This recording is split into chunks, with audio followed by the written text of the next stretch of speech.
सुबह 9 बजे राजीव चौक के मेट्रो स्टेशन में उस भीड़ भाड़ भरे माहौल में सीढ़ियों के किनारे राहुल अपना सिर नीचे किए हुए बड़ा उदास होकर अपने एक मित्र का इंतजार कर रहा था।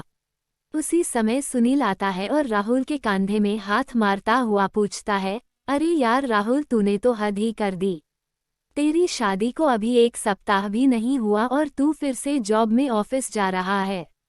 यार, पत्नी के साथ छुट्टियां मना, कहीं घूमने जा, भाभी को भी दिल्ली या देहरादून दिखा, घूम फिर मौज कर। सुनील बोला जा रहा था लेकिन राहुल था कि अपना सिर उठा ही नहीं रहा था। ये देखकर सुनील ने गंभीर होकर पूछा, यार सब कुछ ठीक तो है न, तू ऐसा उदास क्यों दिख रहा है? राहुल तब भी चुपचाप था। ये देखकर सुनील ने कहा, तबीयत तो ठीक है न, और भाभी यार तू बोलता क्यों नहीं, घर में सब ठीक तो है ना? राहुल ने गहरी सांसें लेकर धीरे से बुदबुदाते हुए बोला, यार बहुत बड़ी गलती हो गई, अनीता मेरे जैसे नहीं है। वो मॉडर्न नहीं है, गांव की है, अच्छी अंग्रेजी नहीं जानती, उसका रहन सहन, उसका स्वभाव। यार हमेशा बाइबल पढ़ना, हमेशा प्रार्थना और प्रभु प्रभु कहना, यार ये भी कोई जिंदगी है? 3 दिन में ही परेशान हो गया हूँ। गले की हड्डी हो गई है वो मेरे लिए। मेरी तो जैसे जिंदगी ही बर्बाद हो गई है। सुनील ने कहा, अरे तू भी तो क्रिश्चियन है ना? हाँ हूँ तो सही, लेकिन हम लोग बड़े दिन में और ईस्टर आदि में ही चच जाते हैं। यार हर समय बाइबल की बातें और यह सब कुछ दिखावा मुझे बिल्कुल अच्छा नहीं लगता। लगता है जैसे मैं अपने घर में नहीं किसी चर्च में रह रहा हूँ। सुनील ने दिलासा दिलाते हुए कहा, सब कुछ ठीक हो जाएगा यार, कुछ समय दे, भाभी को नई नई है, दिल्ली में सब कुछ सीख जाएगी। राहुल ने बात काटते हुए कहा, चल ऑफिस देर हो रही है। आज राहुल और अनीता को 3 माह हो चुके हैं, लेकिन राहुल अलग कमरे में सोता है और किसी भी तरह अनीता के सामने नहीं आना चाहता। घर से बाहर जाते समय माँ से चिल्लाकर कहता है, माँ मुझे देर हो जाएगी, वापस आने में आप लोग खाना खाकर सो जाना, मुझे एक जरूरी मीटिंग है। ये तो उसका रोज का बहाना हो गया था। अनीता जब भी पानी या चाय देती तो राहुल उसे ऐसे सलीके से गिलास या कप को पकड़ता कि कहीं उंगलियां स्पर्श न हो जाएं। अनीता हर वो प्रयास करती कि कैसे वो राहुल को खुश रखे, माँ का ध्यान रखती, सुबह से शाम तक घर को सजाने संवारने में लगी रहती। यूट्यूब से देख देख कर बढ़िया से बढ़िया खाना बनाने की कोशिश करती। आज शाम राहुल गाजर का हलवा खाते हुए जोर जोर से अपने ऑफिस के किसी व्यक्ति से बातें कर रहा था। माँ ने ऊंची आवाज में कहा, अरे घर में तो कम से कम शांति से खाया कर, ऑफिस को घर में मत लाया कर, गाजर का हलवा ठंडा हो जाएगा। तभी माँ को चुप कराने के लिए तुरंत राहुल ने कहा, माँ बहुत बढ़िया हलवा बनाया है आपने। माँ ने कहा, मैंने नहीं, बहू ने बनाया है। ये सुनकर तो राहुल के जैसे सांप सूंघ गया। वह चुपचाप अपना फोन लेकर डाइनिंग हॉल की ओर चला गया और फाइलें पलटने लगा। माँ को अंदाजा तो था कि इन दोनों के बीच कुछ तो पक रहा है जो ठीक नहीं है। माँ जानती थी कि राहुल बचपन से जिद्दी है। माँ भी सोच रही थी कि राहुल और अनीता को कुछ समय चाहिए, धीरे धीरे शायद सब कुछ ठीक हो जाएगा। वो अनीता से बहुत प्यार करती थी। कई बार कई मामलों में समझाने के लिए शब्द कम पड़ जाते हैं, क्योंकि इतने दिनों में अनीता ने अपनी सासू माँ को अपनी सगी माँ से बढ़कर प्यार किया था, क्योंकि अनीता ने अपनी माँ को 55 में खो दिया था। पिता ने ही माँ और बाप दोनों का प्यार दिया था, और उसे शादी के समय बोले गए पिता के वो शब्द भी अच्छे से याद थे, जो उन्होंने आंसू बहाते हुए विदाई के समय कहे थे, बिटिया अब से ससुराल ही तेरा घर है और सास ससुर ही तेरे माता पिता। अनीता अपना कर्तव्य निभाने में कोई कसर नहीं छोड़ रही थी, लेकिन राहुल का ये स्वभाव उसे हर पल कांटे के जैसे चुभ रहा था। वो अपने घर में ही ऐसे महसूस कर रही थी जैसे वो राहुल के लिए बोझ है। अनीता ने ठान लिया कि अब वो ज्यादा चुप नहीं रहेगी, वो इस विषय में राहुल से खुल के बात करेगी कि क्या कमी है मुझमें, क्यों वो एक ऐसे गुनाह की सजा सह रही है जो उसने कभी की ही नहीं। वो ऐसा सोच ही रही थी कि राहुल ने चिल्लाया, माँ ऑफिस का टिफिन लगा दिया है क्या? अनीता ने टिफिन उठाकर राहुल की ओर बातें दिया, लेकिन जैसे ही राहुल ने टिफिन का हैंडल पकड़ा, अनीता ने उसका दूसरा हिस्सा नहीं छोड़ा और बोली, मैं आपसे कुछ बात करना चाहती हूँ।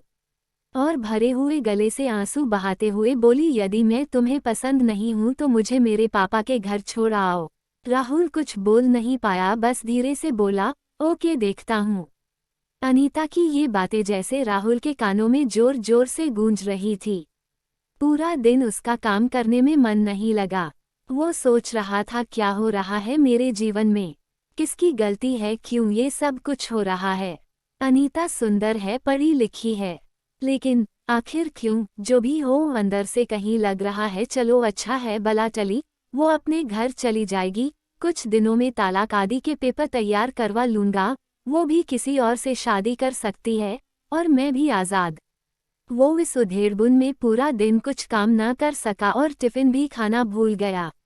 वो जैसे ही घर पहुंचा तो क्या देखा, माँ बिस्तर में पड़ी हुई है, उसे बहुत तेज बुखार है।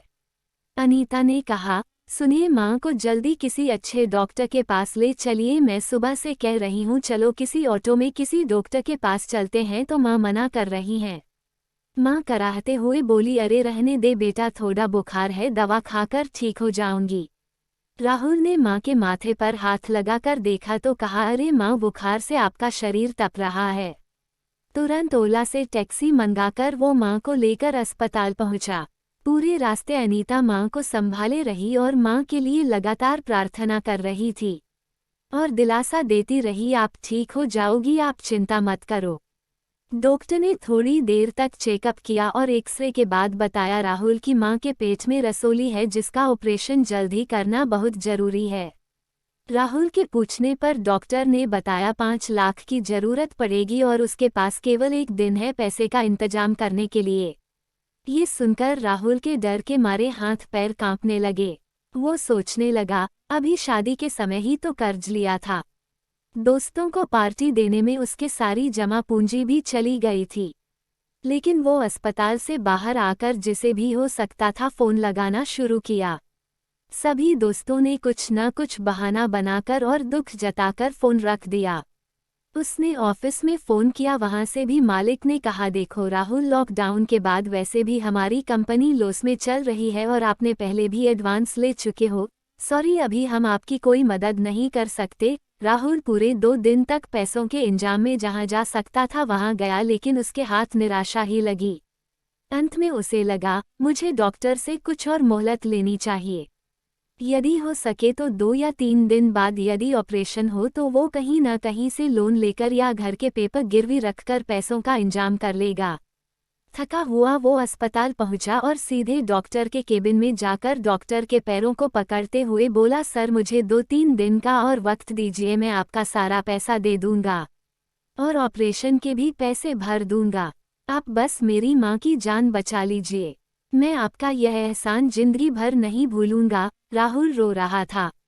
डॉक्टर ने कहा, अरे तुम क्यों परेशान हो रहे हो, तुम्हें तो खुश होना चाहिए, ऊपर वाले ने तुम्हें इतनी अच्छी पत्नी दी है, उसने पूरा पैसा चुका दी है।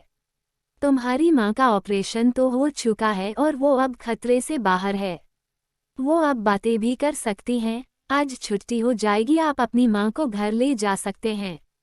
राहुल को सुनकर यकीन नहीं हुआ। वो दौड़ा और लेडीज वार्ड में माँ के पास पहुंचा तो देखा माँ बिस्तर में पीछे टिकी हुई बैठी है और अनीता उनके पैरों को हल्के हल्के से दबा रही हैं। राहुल को आज अपना कद अनीता के सामने बहुत छोटा लग रहा था। वो भी माँ के पैरों के पास जाकर बोला, माँ कैसी हो। तभी नज ने कहा, इन्हें थैंक यू बोलो, ये आपकी पत्नी है क्या? इन्होंने रात दिन सेवा की है और पूरी रात जीसस से प्रार्थना की है इनके जीवन के लिए।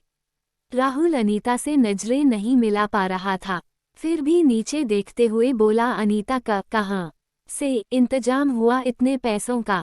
अनीता ने कहा, मेरे पास कुछ पैसे जमा थे जो मैंने गांव में बच्चों को ट्यूशन पढ़ाकर कमाए थे और कुछ जेवर थे उन्हें बेचकर। माँ ने धीरे धीरे आंखें खोलकर बुदबुदाते हुए बोली, बेटा ये मेरी बेटी से बढ़कर है, और अनीता का हाथ राहुल के हाथ में रखते हुए बोली, मैं तुम दोनों को हमेशा खुश देखना चाहती हूँ। राहुल के आंखों में पश्चाताप के आंसू अनीता के हाथों में गिर रहे थे। दोस्तों, ये कहानी मजेदार के सभी किरदार काल्पनिक हैं और पति पत्नी के प्रेम के लिए लिखी गई है। यदि किसी भी व्यक्ति का नाम या कहानी इससे मिलती हो तो ये केवल एक संयोग होगा। यदि यह कहानी आपको पसंद आई है तो कमेंट में अवश्य लिखें और ऐसे ही जवानों और रिश्तों को मजबूत करने के लिए रिश्तों की कीमत सिखाने वाली मज़ेदार कहानी के लिए मुझे ज़रूर कमेंट लिखें जिससे मुझे प्रोत्साहन मिलता है। धन्यवाद।